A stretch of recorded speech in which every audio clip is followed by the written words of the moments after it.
দেশের সেরা ওপেনার তামিম ইকবাল দীর্ঘদিন ধরে নেই জাতীয় দলে। প্রায় 1 বছরের বেশি সময় ধরে নানা অভিমান অবহেলায় ব্রাত্য তিনি। এর মাঝে ঘটেছে কত কাণ্ড। বিপিএল ও ডিপিএল দিয়ে ঘরোয়া ক্রিকেটে ফিরলেও লাল সবুজের জার্সি গায়ে আন্তর্জাতিক ক্রিকেটে ফেরা হয়নি। সময় এক ঢঙ্গে চলে না, বদলায়। দিন বদলের হাওয়া লেগেছে বাংলাদেশের ক্রিকেটে।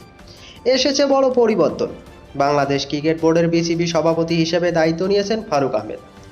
জাতীয় দলের সাবেক অধিনায়ক ও প্রধান নির্বাচক ফারুক দায়িত্ব পেয়েছেন বুধবার 21 আগস্ট। প্রথম দিনেই করেন সংবাদ সম্মেলন। অনেক বিষয়ের মুখোমুখি হতে হয় ফারুককে। প্রশ্ন আসে তামিম ইস্যু নিয়েও। বিসিবির নতুন প্রধান মনে করেন তামিমের আরও অন্তত 2 বছর দেশের জন্য খেলা উচিত। তামিমকে মাঠে দেখতে চান তিনি। মাঠে যদি না হয় তাহলে চান বোর্ডে। সরাসরি না বললেও ইঙ্গিত দিয়েছেন সেদিকে। তামিম ইস্যুতে ফারুক বলেন, আমি মনে করি সে অন্তত আরও 2-3 বছর খেলা চালিয়ে যেতে পারবে। আমার দিক থেকে বলবো 50 ওভারের ম্যাচে নজর দিই। টেস্ট খেলার মতো চাপ নিতে পারবে কিনা সেটি তার একান্ত নিজস্ব ব্যাপার। ওয়ানডে খেলার মতো এখনও যথেষ্ট ফিট সে। আর খেলা ছাড়ার পরে বোর্ডে আসলে বিষয়টি খারাপ হবে না।